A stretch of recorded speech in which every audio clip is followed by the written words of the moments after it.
Well, it is good to be back with everybody, and I appreciate having to do this sermon originally in 1 week was a bit of a challenge, as you can imagine. So you guys got to get a chance to see all the stuff I had to cut out.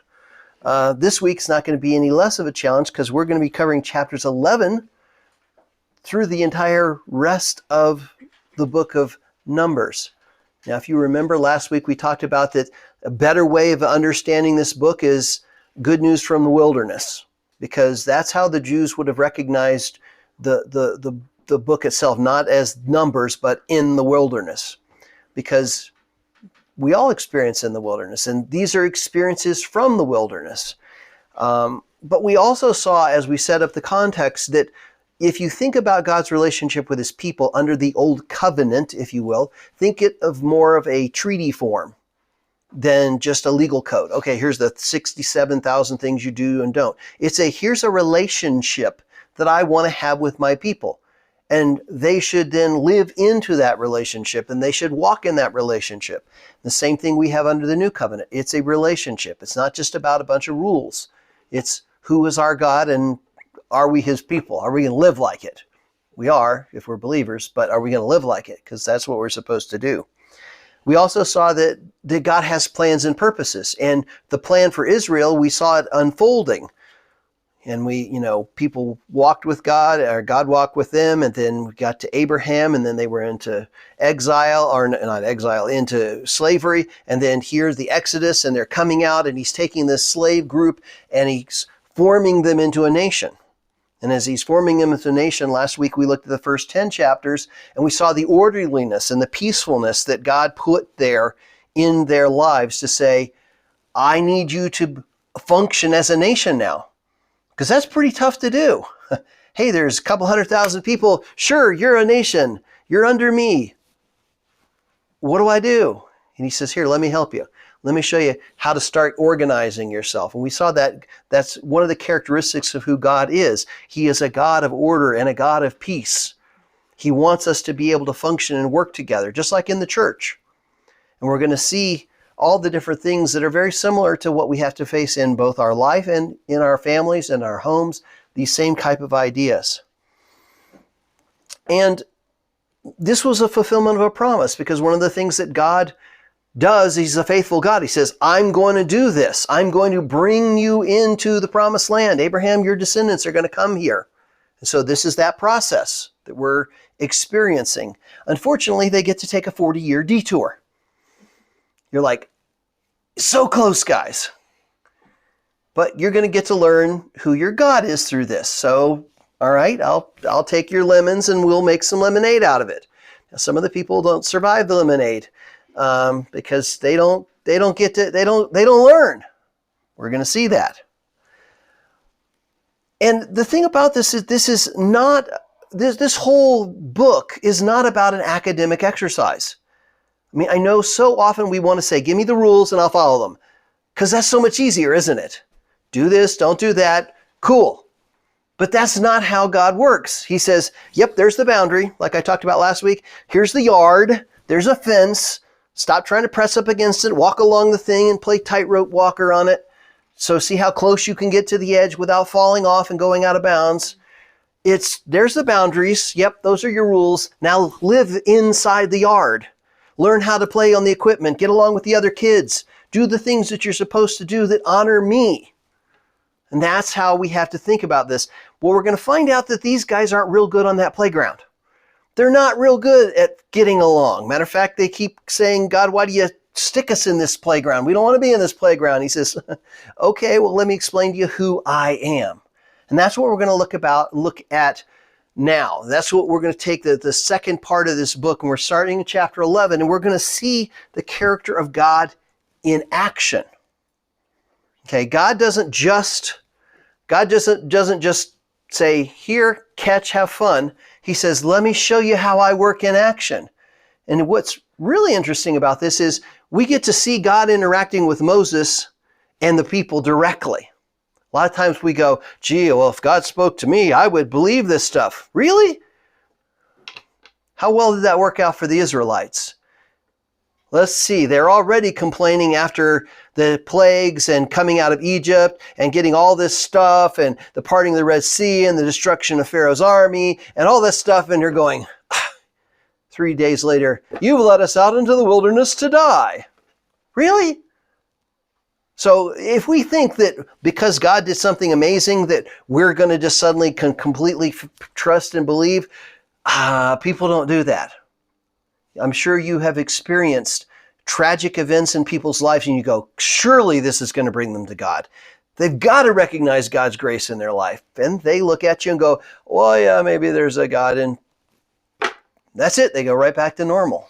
So all the wonderful things that God does doesn't necessarily change things. God can use it, but don't count on that. You know what? He has to change the heart. And only He can do that. That doesn't mean, as Reggie said earlier, we don't bring forth truth. That doesn't mean we don't live out love. It doesn't mean any of those things. But really, when it all comes down to it, it's going to be, again, to God and who He is. So we're going to look at His character in action in these things. So we're going to start, and forgive me, we're going to be moving through these fairly quickly. There's a couple of sections I want to park on a little bit. And I'm going to skip chapters 17 through 19. So we'll leave that as an exercise to the students. You can go back and read those and go, I wonder what I could figure out out of this. So 17 through 19, we're skipping. So we're going to start in chapter 11. And we basically end up with, gosh, Israel's grumbling. They're complaining. God has been providing for them.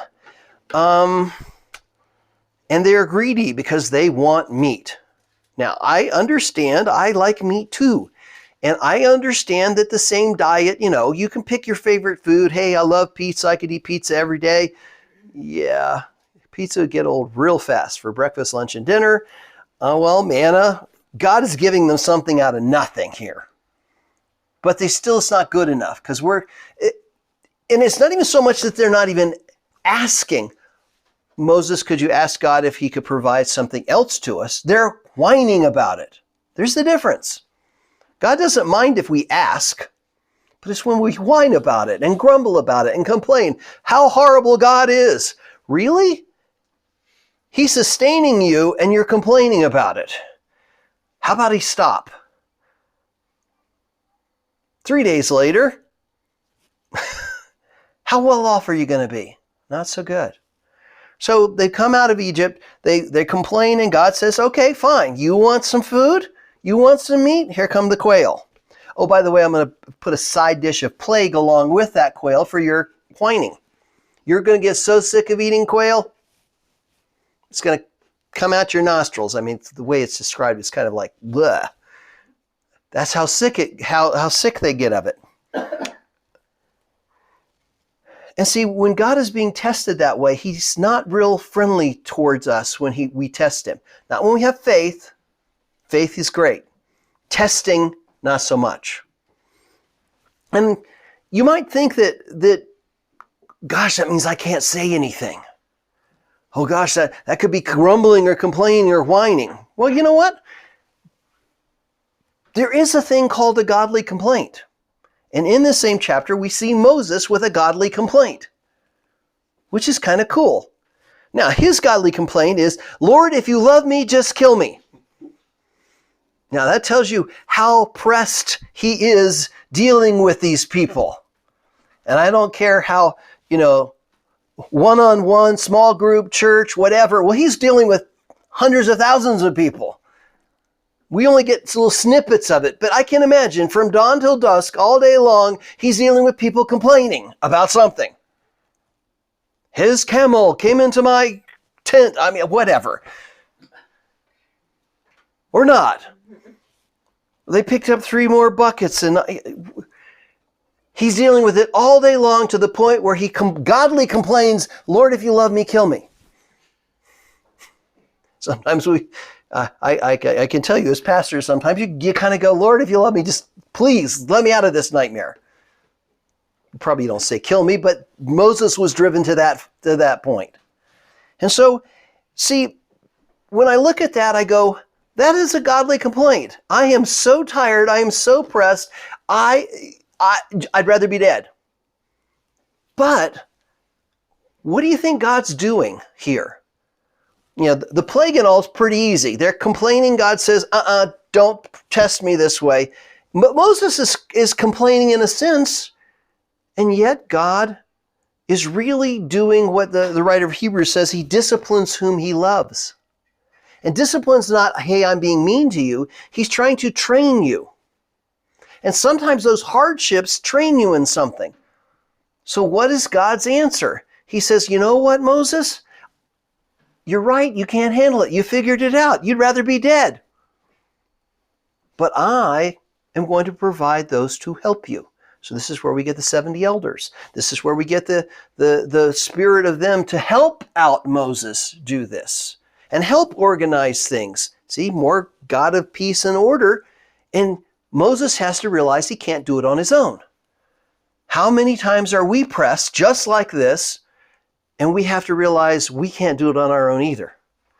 We need each other in the body. We need each other in our family. We need to call upon God. So sometimes a good godly complaint is, God, I can't take it anymore. Help me. That's a good godly complaint because he's trying to say, you're right, you can't. So here in these instances, we see God's character of grace and love and compassion and provision in so many ways, and that complaint can be positive and negative. And God's going to deal with it differently. There's your quail, there's your plague, here's your helpers. So that's all in chapter 11. A lot more. Chapter 12. Well, we get Aaron and Miriam. And basically, they're kind of getting a little bit up on their high horse. They complain about, well, hey, Moses is speaking for God. Hey, aren't we part of this thing too? What about us? Why is he so special? Well, I'm going to read the text in a second, but God is very clear about challenging who he puts where he wants to do what he wants done. And he calls Aaron and Miriam to task. Miriam gets leprosy. Okay? So that's not a good thing. And he has sovereign prerogative. A lot of times we go, God, why did you put me here? God, why did you move me there? God, why did you... You know what? He's the sovereign. He has the prerogative to put who he wanted. If he wanted Miriam or Aaron in charge of Israel, guess what he would have done? He would have put them there. As opposed, he said, look, you guys help out Moses. That's what I want you to do. That's the place I have for you. Go do it. But oh, no, not good enough. Why can't we be like Moses? Well, here's God's response. He says, hear now my words, and if there is a prophet among you, I, the Lord, shall make myself known to him in a vision. I shall speak with him in a dream. Not so with my servant Moses. He is faithful in all of my household. And by the way, that quote is quoted by the writer of Hebrews from right here. With him I speak mouth to mouth. In other words, I am directly talking with him. Even openly and not in dark sayings. And he beholds the form of the Lord. Why then were you not afraid to speak against my servants, against Moses? Shouldn't you get a clue here? I'm not talking to you like that. Why are you talking bad about him and about me using him? You really want to go there, people. See, sometimes we complain about how come you're using that person this way and not me. Let's not go there. God doesn't respond real well to this kind of stuff. He kind of goes, you're being a bit uppity about who you are and how I want you to be used. I have plans and purposes for you, just as I have plans and purposes for this other person. And see, our objective in our life is to walk in those plans and purposes he has for us. And each element, each piece, each component that we have in our life should be in accordance with what he's given us. We see that in the New Testament. Each of us have been given gifts just as the Holy Spirit decides to distribute them, right? We're born in certain times. We're born in certain cultures. We have certain abilities. Let's use them for say, God, use me. Not, I need to be like them, or how come you're using them that way? It's a tough thing, but that's how God works. Order, peace, care, but don't test him. Be very careful about testing God on these things. Leprosy is not a cool thing. Okay, now we move on to chapter 13 and 14. And, this is one of the wonderful stories, the spies in the land and all this stuff, and they come back, and there's only 2 of them that give a good report. The rest of them say, oh, there's giants in the land. We're like grasshoppers. We're going to be destroyed. And they say it this way. It says, all the sons of Israel grumbled against Moses and Aaron. And the whole congregation said to them, would that we died in the land of Egypt, or that we had died in this wilderness. And it's like, okay, we could have died there. We could die here. Instead, God, according to your promise, you're bringing us into the land. Why is the Lord bringing us this land to fall by the sword? Would have been better to die in Egypt or die here, but I don't want to go fight and die. Even though that was the promise, that was what free us, get us there. But I know we're going to die. How many times does God have to save these people and show them his power for them to get, who are these people? Well, they don't get it. Gee, how many times do God have to show us and tell us, hey, look, I carried you last time. Yeah, but this is different, God. Right? We don't change much either, do we? But that was last time. What have you done for me lately? Just because you've carried everybody from the beginning of time, and all the saints I read about, and all the missionaries I read about, and all the wonderful stuff, but this is different. And this is exactly what they're saying. But this is different. Why has the Lord brought us into this land to fall by the sword? Our wives and our little ones. Oh God, it's the wife and the kids that I really care about. Right? Would it not be better for us to return to Egypt? Because they're going to be like plunder. So they said to one another, hey, let's appoint us a new leader and go back to Egypt. So, first thing you do is you blame God for bringing you there. And the second thing you say, remember the Miriam and Aaron challenging Moses? Well, why don't we just have a bigger vote, right? There's just 2 of them against God. If all of us say, let's get rid of Moses, I'm sure God will listen to that. Of course, pastors are never challenged. Usually the problem is the good ones are challenged and the bad ones aren't. I hate saying it that way, but that's pretty much my experience in watching ministry and being in a church my whole life. The good ones get challenged because what are they doing? They're being faithful. The bad ones aren't because they let people do what they want to do. Just as Reggie's comment, hey, if you let the sin in, you let the tares take over, what are they going to fight you about? You say no, they got a problem. Well, got a lot of tares here. A lot of people saying, hey, let's go just do our own thing. Let's find our own leader. Now, here is something that this whole thing is about.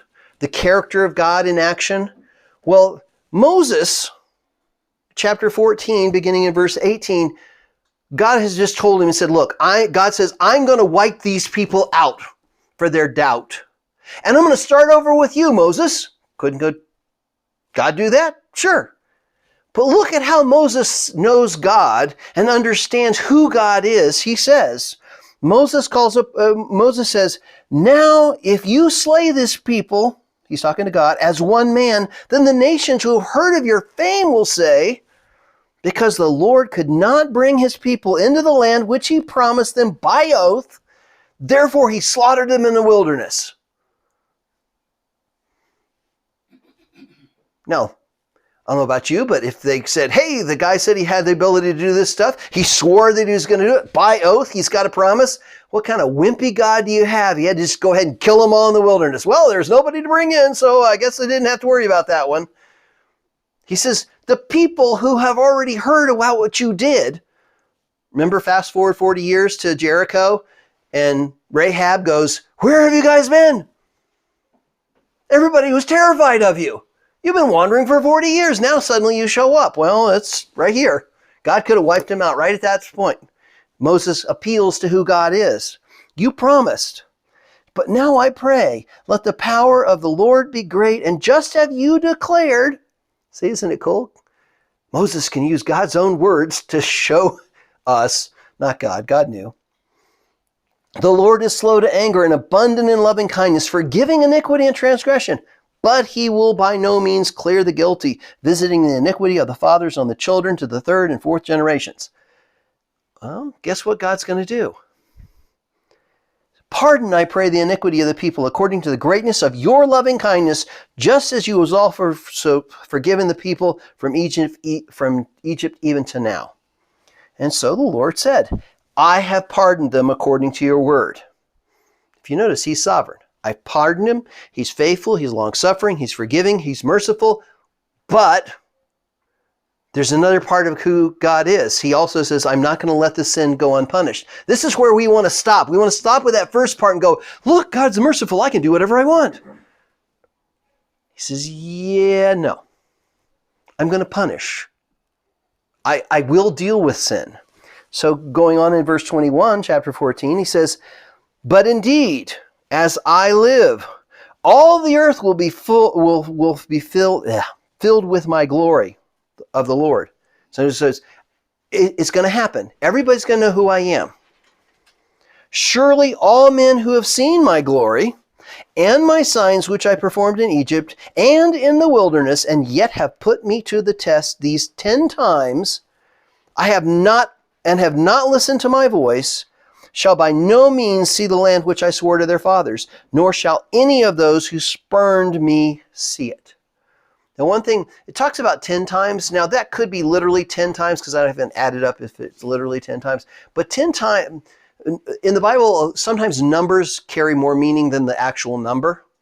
3 is the number of perfection and 7 is the number of completeness. Well, 10 is often associated with a number of fully complete.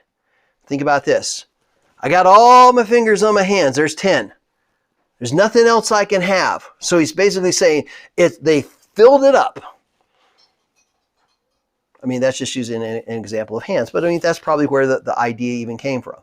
Or completeness plus fullness and perfection gives you 10. So you add 7 and 3, you get 10. But he's basically saying they have just continued to fill it up. It's full. Those people who have done this aren't going to see the land. So there's the punishment. And what was the second part of that punishment? And visiting the iniquities on the fathers to the third and fourth generation? Look what he continues to say. He says, the Lord spoke to Moses and Aaron, saying, how long shall I bear with this evil congregation who are grumbling against me? I have heard the complaints of the sons of Israel, which they are making against me. So say to them, as I live, says the Lord, just as you have spoken in my hearing, so I shall surely do to you.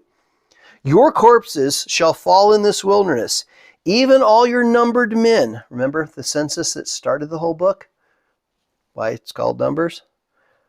According to your complete number from 20 years old upward, who have grumbled against me. Surely you shall not come into the land which I swore to settle you, except Caleb, the son of Jephunneh, and Joshua, the son of Nun. Those were the 2 spies who came back and gave the report, trusting God. Your children, however, see, God's honoring his word. Your children, however, whom you said would become prey, or plunder, I will bring them in, and they will know the land which you have rejected. But as for you, your corpses will fall in the wilderness. Your sons shall be shepherds for 40 years in the wilderness, and they will suffer for your unfaithfulness until your corpses lie in the wilderness. See, sometimes we forget that God says there are consequences to how we live on other people. It's not just about us. I'm gracious and merciful, but I'm not going to let sin go unpunished, and your sin has an effect on other people. Too often we go, well, as long as it doesn't hurt anybody else. God says it does hurt other people. Our sin affects other people. That's one of those wonderful lies that we get told today. Well, I'm not hurting anyone else. Yes, you are. You're encouraging bad behavior. There's all sorts of things you're doing that are hurting other people. So we can't use that wonderful, okay, you're not hurting anybody. It's just about you. Yeah, it's about you and then everybody else around you. Just like how God treats Israel is going to be, everybody's going to see. Look, he was weak. He couldn't do it. He killed them all. Well, no. Yeah, he says, I'm going to bring you in. And your children are going to suffer for it. And then they're going to have to relearn everything. And we're going to see that. So, of course, in response to, oh, well, gosh, God, you couldn't be serious about that. Look, we're all for you now. You ever seen that one before? Now that you're in trouble, you see that in kids. Look, you're in trouble now. Oh, Mom, Dad, I'll go clean my room. I'll go do the homework. Yeah, right, too late. And so they basically say, hey, we're going to go fight. And of course they go fight, win. Hey, we're with God. Look, God, we're with you. And he goes, well, have fun with that one because I'm not with you. Boom. They get pretty much their tails kicked. And see, without God's power behind what we do, it just becomes man's works. And this is another example. We have to work out, but we have to work it out through God's power, in his timing, in his way, not we're going to go do it our way. And he already told you, hey, you're going to die here. Well, fine, go up there and you're going to die here because I've already pronounced it. But God, we can change the course of history. No, you can't. See, time is limited. It's limited in salvation. It's limited in time we have with loved ones. It's limited in all sorts of different ways. And God's patience is limited. He is very gracious, but his patience is limited. He will act. And man's ways are not generally congruent at all with God's ways. He even says, your ways are not my ways. Your thoughts aren't my thoughts. So we can see, chapter 14, all sorts of things happen. Chapter 15, real quickly, you see the laws of the sojourner, in particular in verses 14 and 15. He basically says, if you're a sojourner in Israel, everybody has to do the same thing. Everybody's treated the same way. You want to find out about what impartial means? In God's people, you're impartial. Whether they're a sojourner or part of the tribe, if they're with you, they honor me the way they're supposed to, and you take care of them the way you're supposed to. Everybody's treated the same. How often do we see in churches, in families, in homes, in relationships, in businesses, partiality? James is death on that. He said, you show partiality, you got a problem. See, God says, no. Even in Israel, ordering their society, laws of the sojourner, the one who isn't part of you is still part of you. But conversely, it's not like, oh, I'm an outsider, I'm not part of this. You show up here, you're part of us. You come and be with us, you're part of us. And guess what you're going to do? You're going to honor God the same way you're supposed to, just like anybody else here. And this is, if they wanted to live into the covenant and in the land with the people, they had to honor God the same way. So it goes both directions. Well, chapter 16, of course, one of our favorite things for dramatic movies. Hey, it's earthquake, ground open up, swallow the people, Korah's rebellion. Well, how many more times do you think these guys got to figure out about rebellion against God? And that he actually deals with stuff. And I can do it in pretty dramatic fashions and you still don't get it. It's not like, oh, okay, we've got more numbers here. We can stand against Moses. Really? Yeah, you could stand against the earth opening up and you falling into it. Sure, no problem. God can do whatever he wants. Now, normally he doesn't do these dramatic things, but he can still take care of all this stuff. But they don't learn in the Korah's rebellion. But see, the thing, God doesn't change. He still expects obedience. He still expects all the things that we've even seen of who he is. He doesn't change. And isn't it cool? He is gracious and faithful, and he doesn't let sin go unpunished. Nothing's changed about him.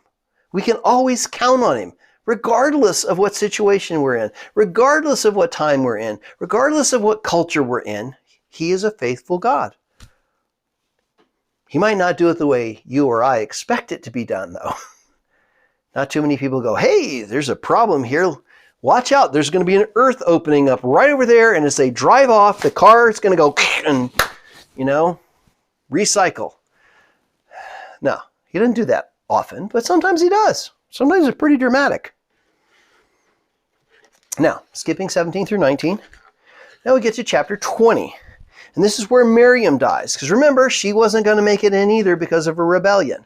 And she dies. And yet, there's still more complaints. Now here's a challenge. Now this is where I feel so much for Moses and Aaron. And I walk into this place in my life. I've been a believer for a very, very long time. I walk into this place. This is a danger spot, okay? So if you walk with the Lord for a long time, this example right here is a beautiful example of watch yourself. Because Moses and Aaron get condemned at this point of you're not at Meribah, you're not going to get to go into the land. Moses doesn't get to. Didn't God just say, I speak with him face to face? He's unique. He is a one-on-one relationship. I'm that close with him. But because of what Moses and Aaron do here against God, they're not going to get to be entered into the land. So it doesn't matter how close we are with God. We just have to realize he's still sovereign. He's not, he can be your best friend, but he's still your king and your God. And we have to remember that he will be holy. And this is exactly what it says. And in chapter 20, verse 10, it says, and Moses and Aaron gathered the assembled flock. This is where they're complaining, we're dying of thirst. And he said to them, listen now, you rebels, shall we bring forth water for you out of this rock? Now, a lot of people take this, well, didn't God say to speak to the rock? And Moses hits it twice, because it says, then Moses lifted his hand and struck the rock twice with his rod, and water came forth abundantly, and the congregation and their beast drank.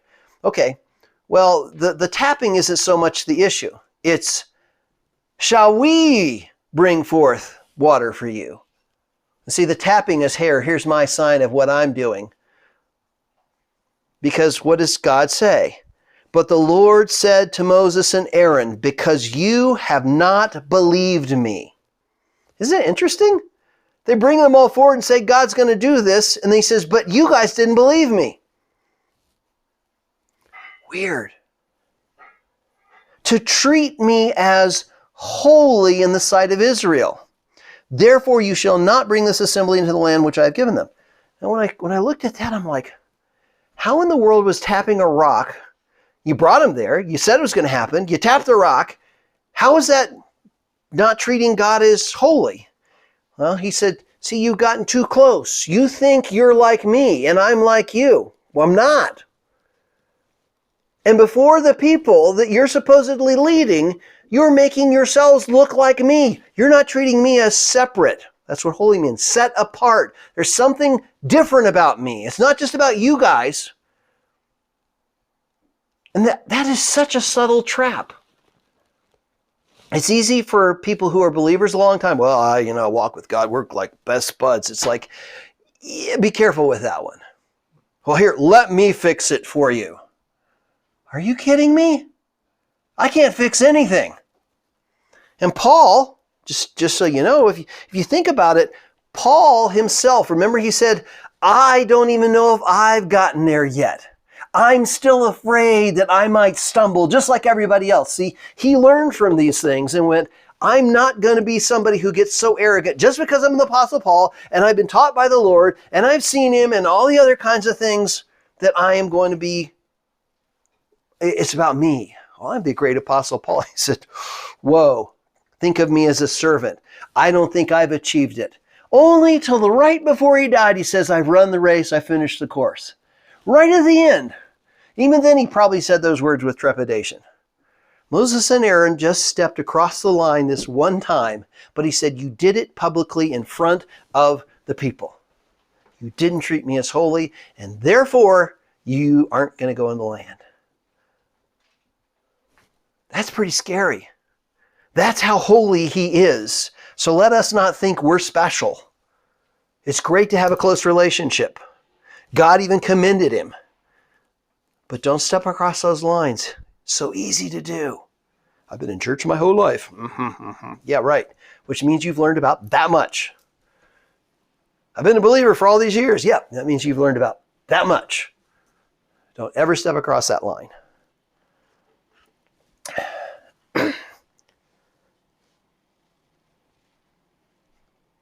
And see, the last verse there, the writer says, those who were at the waters of Meribah because of the sons of Israel contended with the Lord, and he proved himself holy among them. He says, I'm just as impartial with Moses and Aaron as anybody else. I am set apart. I am different. I proved myself that way. Now, Aaron dies towards the end of this, and he passes on the priesthood to Eleazar. Now, what's interesting to me is a simple statement, a simple passing on the mantle tells you something else about who God is versus who we are. God continues on. His plans are continuing on. His purposes are continuing on. We come to an end. And he moves to the next generation. So part of his plans and purposes is us to pass on things to the next generation because we're not going to be around. We aren't going to be around. We need to do that because he'll make it keep happening, but any consequence of us not passing it on is going to be just like those people who their kids get to spend time in the wilderness because of their unfaithfulness and their sin. So all of the younger people that are in the back, you're up next. We're not going to be here. I'm about that close to being the oldest in my family. My parents are just hanging on by their fingernails. I can tell you, when you reach that point, you kind of go, wait a second, I'm the old guy. I'm not supposed to be the old guy, I'm the kid. No, you're the old guy. And guess what? Your kids are going to be doing the same thing in about 15 or 20 years if you live a normal lifespan. They're going to be going, uh-oh, we're about to become the old guys. So Aaron dies, passes it beforehand, he passes it on. We have to remember that because God expects us to do these things. There's no exempt people in this. Then we get to chapter 21, and this is dealing with sin with the serpent. And this one, forgive me, I'm going to throw a little speculation fun at you guys. But I think it might be valuable to help you see this passage, especially in the New Testament light. Now, if you remember, the people are sitting, and it says they set out from Mount Hor by the way of the Red Sea to go around to the land of Edom, and the people became impatient because of the journey. It's like, hey, God, why are you taking us this way? We could go that way. Are we there yet, right? The people spoke against God and Moses. Why have you brought us up out of Egypt to die in the wilderness?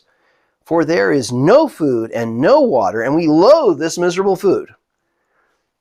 Isn't it wonderful? Same complaints. Then the Lord said to Moses, make a fiery serpent, because the serpents come amongst them. Make a fiery serpent and set it on a standard, and it shall come about that everyone who is bitten, when he looks to it, he will live. And Moses made the bronze serpent and set it up on a standard, and it came about that if the serpent bit any man, and he looked to the bronze serpent, he lived.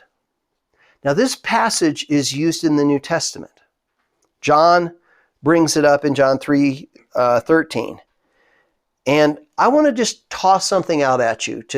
I want to put you in an Israelite or an Old Testament, New Testament, early New Testament mindset, not just the mindset that we might think of. In the ancient Near East, in these cultures, and even in the time of Jesus and Paul and all, there was a very common practice amongst people that if you were afraid of something or something was dangerous to you, you would take that symbol and create an amulet or a pendant or a leg thing or some other kind of protective object in the context of that thing that you needed to be afraid of, that you needed protection from. And so if you were afraid of the fiery serpent, putting the serpent on the pole would be, here's what we need protection from, so that's the object I want to protect me from it. Does that make sense? It's a protective type of a magical talisman or whatever you want to call it. But this was a common practice. So when Moses puts the bronze serpent on the pole, the people would understand from the cultures that they're coming from, they would recognize when we look to that, that's what we're afraid of, but that's going to be our protection. And since God told them, of course, who's behind what's going to happen? God. Now, watch what happens in the New Testament. I think it's kind of interesting. In John 3:13, Jesus speaking says, "No one has ascended into heaven, but he who descended from heaven, the Son of Man." So he's alluding to who he is. "As Moses lifted up the serpent in the wilderness, even so must the Son of Man be lifted up, so that whoever believes in him will have eternal life." All right? So Jesus is now being put up on the cross. He must be lifted up. And whoever believes in him is going to be saved. He has eternal life. You're going, oh, wait a second. If this is the way these guys were thinking, how in the world would the God-man being put up on a cross, why would we be using him as a symbol of what we were afraid of? To be the protector. Because he's making this correlation back to what Moses is talking about. Well, see, I think Paul has the answer to that question. This is in 2 Corinthians 5:20. Paul writes, "Therefore we are ambassadors for Christ, as though God were making an appeal through us. We beg you on behalf of Christ, be reconciled to God." Okay? I want you to be saved. I want you to be saved from what? Sin. He made him, Jesus, who knew no sin, to be sin on our behalf. Why? So that we might become the righteousness of God in him. So see, when Jesus is making this allusion and Paul is making this statement, he's basically saying the thing you need to be afraid of is your sin. The thing that needs to deal with it is your sin, because what is going to kill you? Your sin. What is the thing that's going to keep you away from God? Your sin. So when you take the serpent, the imagery of how they thought about it, you put Jesus on the cross, and what did he become? Sin. The one who knew no sin. Because guess what he now does? He protects you. He is the one who's going to save you from that sin. So he's got a multiple levels of here. Now, of course, this is imputation and all the other kind of fun stuff that we talk about in theology. But I just thought it was interesting that from Moses and the serpent to the way they thought about it, to how Jesus explained it, to how Paul says the thing you need to be afraid of is sin, he became sin. Look to him, because he's going to be the one to protect you from it. Kind of cool. And that's for what it's worth, speculative theology, but I think it kind of correlates together as to why all these statements might be made. So back to the main course. Now we get to chapters 22 through 24, and we have Balaam. Now, of course, our favorite story out of Balaam is the talking donkey, right? Well, I'm not going to talk about the talking donkey because that's really not the main points of it. There's some really cool, interesting things that go along with the talking donkey, but when you read through this, you see that Balaam is actually calling. There's this curse that's supposed to happen, and God's going to turn it to a blessing, but he's really calling a remembrance of what God has already said about what he's going to do with Israel. And so I'm just going to pull two little bits out of this. And he's faithful, and he's going to carry it out. And Balaam points this out in chapter 23. We see that one of the promises was what? Jacob, or the children of Abraham, were going to be a vast number of people. He says in chapter 23, I believe it's starting at 9, he says, "Behold, a people who dwell apart," i.e. set apart, "and will not be reckoned among the nations," holy, set apart, because what? God said, "I've set you apart. Behold, these are the people." Who can count the dust of Jacob, or the number of the fourth part of Israel? So these guys are like innumerable. Let me die the death of the upright, and let my end be like his. In other words, these are people that are set apart to God. Let me be like this. And then in chapter 24, we also see the power and rule of their king. Because remember, there was a promise, the scepter from Jacob and all the other kinds of stuff that came through. It says, in chapter 24, he says, I see him, but not now. Behold him, but not near. A star shall come forth from Jacob, and stars are often associated with deity in these cultures. And a scepter shall rise from Israel, rule. And he shall crush through the forehead of Moab, and you can play Genesis with that one if you want, and tear down all the sons of Seth, and Edom shall be a possession. Seir, its enemies, will also be a possession. In other words, I'm going to trample anything in their way. While Israel performs valiantly, one from Jacob shall have dominion, and will destroy the remnant from the city. In other words, there's nothing left here that this ruler isn't going to take care of. The remnant from the city, which was supposed to be the safe place, right? Remember, cities were safe places.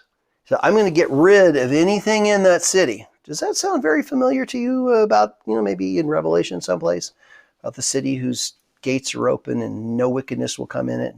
So you can just see all these allusions from the past, the present, and into the future right here. And this is Balaam, who's supposed to go curse Israel. And God says, you're not going to do that. Isn't it funny? When somebody pays money, does stuff, implements anything and everything they can against God's people, God still goes, fine, here, watch. Isn't that cool?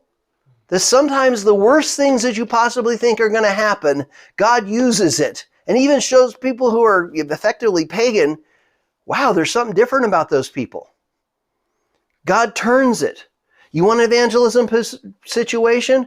Peter tells us, when people say bad things about you because of who you are and how you behave, not because you've misbehaved, but because you've been faithful, then be prepared to give a defense of the hope that's within you.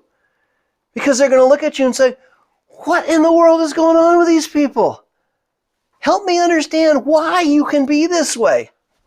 Let me tell you about the hope that's within me. Here, the same thing. The cursings were coming and God turns it into a blessing. Kind of cool. So we can learn how faithful God is to turn everything on his head. Now, what is Satan trying to do the whole time? Take God's order and turn it on its head. And God keeps saying, well, have fun with that one, because eventually I'm going to write it all. But I'm going to work through you in the meantime. Then we get to chapter 26. Your next favorite chapter after chapter 1 in the book of Numbers. Another census. Hey, let's take another census. Well, that other census is there for a particular reason. Because what? Every generation, at the beginning of the book, this generation was being numbered for its service, for tax, or who's going to do whatever. And of course, God says, all these people who've been numbered, well, they're not going to get in. Well, now I'm going to take the new number. And I'm going to arrange you guys for your tribes and your service and everything else that you're supposed to do. Because see, this is the next generation. Are they going to learn anything from the good news about who their God is in the wilderness or not? Remember, they've been living it. This is the next generation. So he says, all right, you're numbered. You're ready. Are we going to go for it? And I thought that was interesting. One of my pastors, when I was a kid growing up, said, you realize that God has no grandchildren, only children. And see, as parents, we always think, well, I'm a believer. My kids will be too. Maybe, maybe not. Those would be grandchildren. Each generation is children. Not the next one is grandchildren. He doesn't promise. He says, I have children. This is the children of the people who die. The good news is sometimes bad kings, like in Israel, bad kings begat good kings. Well, Israel, all of them were bad. But in Judah, we had good king like Hezekiah, who had this really horrible son who was the worst king of Judah, Manasseh. And then Manasseh, who was the worst king in Judah, had a godly son, Josiah. So you can't tell. You don't know how it's going to work out. God doesn't have grandchildren. Every generation's got to be numbered and counted and serve. Chapter 27. We get the inheritance of the daughters of Zelophehad, assuming I'm even pronouncing that correct. Now, you're like, after all this stuff, we're worrying about the inheritance of daughters? What are you talking about? Why is this even here? Well, guess what? What is God doing? He says, this is my land, and I'm going to apportion my land. We haven't got that yet. He's going to apportion the land, and I'm going to put the tribes and the families there. Well, in this culture, and in this time period, women could not inherit the land. Only came through the sons. That's why everybody wanted to have a son. We need a male. We need an heir. And God says, you know what? They came and said, what portion do we have? We've come through all this stuff too. Our husbands are dead. We don't have there's no heir. How are we going to be part of the land? We have no place. We'll become sojourners amongst our own people. And God said, you know what? You're right. So here's your modern women's lib. No. Ancient. No, this is called justice and fairness and righteousness, that God says, you know what? This is right. Here, they have this land. Now, all of you crafty people are thinking, now how can we take advantage of that? We're going to see that at the end of the chapter, because we're going to come back to these ladies in a moment. But he said, but see, normatively, they would not have an inheritance. But God's not restricted by norm. God says, I am fair and just and righteous. It's my land, and I'm going to make sure that these people are taken care of, right? Even if in their culture they would not be taken care of. Just like the widow, just like the orphan, just like the gleaners in the field, just like all these other things. I'm going to be just and fair and take care of them. You're right. Let's do that. Because see, law, even though it's correct without mercy and fairness and compassion, has no real meaning, does it? And mercy and compassion have no real meaning if there is no law. See, we're all guilty for our sin. The punishment is given, and then we're granted mercy. Isn't it kind of cool? Because we didn't earn it. So God doesn't just say, who cares? Giving you mercy. He says, nah, you're guilty. What is repentance? I'm guilty. I fall on the mercy of the court because of what your son has done. Now God says, because of what my son has done, I will grant you mercy. Kind of cool. So here, be fair, be just, be right, even if it doesn't match your norm of a culture. And then God, of course, passes on in an orderly way the leadership to Joshua from Moses. And God, of course, said he was never going to enter. And yet, it's really funny. This is one of the most faithful men for all these years. And he says, but you don't get to enter. I'll let you see it. That's it. This is what you could have had. But you didn't show me as holy before the people of Israel on this one event. Sorry. Wow. That's how holy God is, no matter how close we are.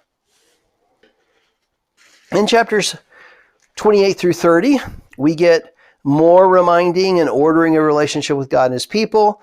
There's gifts being brought. There's a cost to serving the Lord, but he's worthy of it. Do we ever think that God is worthy just because he's worthy? That it's going to cost us something? Our lives are going to cost something. That's why Paul talks about in Romans 12. What is your spiritual service of sacrifice? Your life. Here they were bringing possessions. There was a cost that came along with it. See, God gave them this gift. He's the one who brought him out. And he says, but I also expect you to take care of things. I expect it's going to cost you something. And in life as a believer, it's going to cost us something. So it costs them there because it's not a religion. Religion is transactional. Remember I talked about transactional moralistic deism? Because religion is transactional. Hi, I do this, you give me that. This is my morality, and God, well, I'll just keep you happy. You're not really involved in anything except giving me stuff or maybe being mad if I don't. Otherwise, you just kind of don't care about what's going on. No, he does care. He cares a lot. Then we get to chapters 33 and 34. And this whole chapter, or these chapters, basically recalling the past works of God on this long journey before they embark on the task of taking the land. It also sets up the apportionment of the land. Each one is given exactly according to what God would have, just like us. God has given us, through the Holy Spirit, exactly what we need to have to serve Him in His plans and purposes, where we are in this state, in this time, with whatever He would have us do.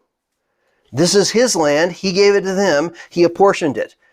Couldn't you say, well, I don't like the hill country. I like the flat land over there, God. How come you didn't give me that? Because, I don't really like mountains. I like the beach, I could have. Or you're a beach person or a mountain person. You go, why'd you give me the beach? I'm a mountain kind of guy. Right? You could have done that. But God says, here is where you're supposed to be to serve me. Yeah, but I'm going to take all the brunt from the Assyrian attacks. Guess what? I put you there. But Egypt's going to get us down there. Well, I put you there. Well, Moab's right over there. I put you there. But this is where where David's going to set up the capital city. Yeah, I put you there too. Serve him there. But see, so often in the scriptures, it talks about recalling, remember.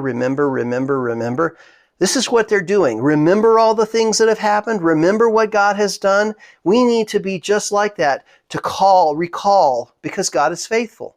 He has revealed Himself both in His Word, in creation, and through His deeds of who He is, and we need to remember all that.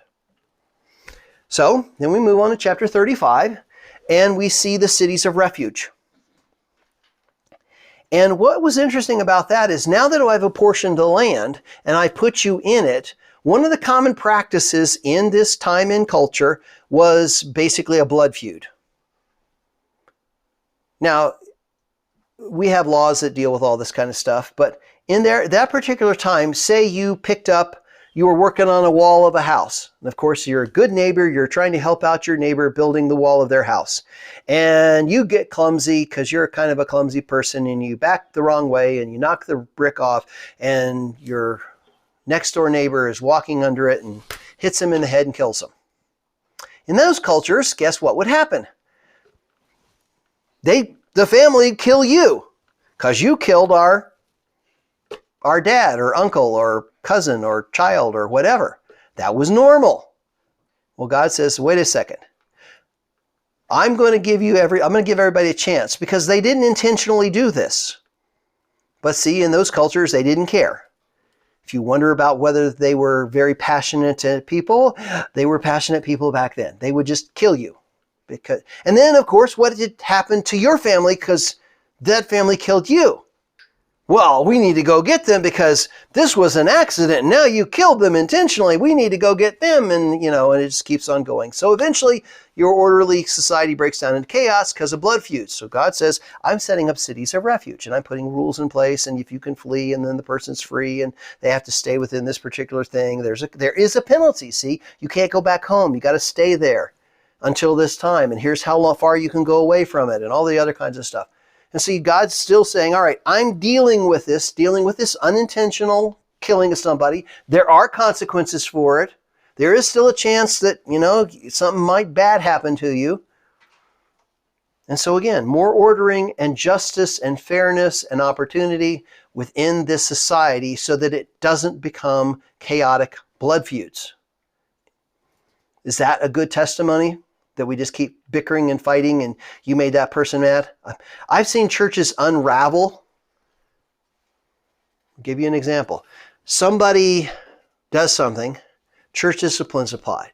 Well, then their buddies then go, wait a second, how about that? And then they start causing this problem. And then these people start doing that. And it just goes, and it was an obvious issue, but it just unravels because we won't follow what we're supposed to do. And it just blows to pieces. God doesn't like that.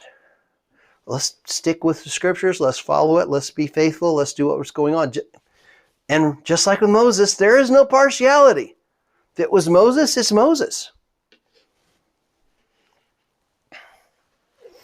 So, chapter 36, closing out. We get additional clarification on the inheritance of the daughters of Zelophehad. Because, see, I can imagine some little clever business guy going, there's some really rich land there that these daughters have been granted. So, Joey, go over there and marry them, and then our tribe gets that great land, and now we can start a trading center, and we can do all this stuff. And then over time, all these different things start happening, and everybody's trying to get this business deal and all these other kinds of things. So does that set orderliness? Does that make sense? Does that fit together? He says, no. You guys can remarry. Whoever gets the land gets it, but it can only be in the tribe that I've allotted it to. Can't be an outside tribe. So again, I'm giving you this. You have it as an inheritance. You can remarry, but you can't remarry outside, because if you do that, it's going to cause trouble. So isn't it interesting? Even in breaking the norm, he then puts a boundaries to create a boundary from more chaos from happening. It's kind of neat. See? Thinking things through. So close out.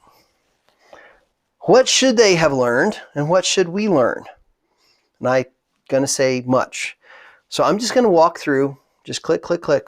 And if you're taking notes, you can just say, he is a God who, and then, so we're going to start. He is a God who orders things and makes them peaceable.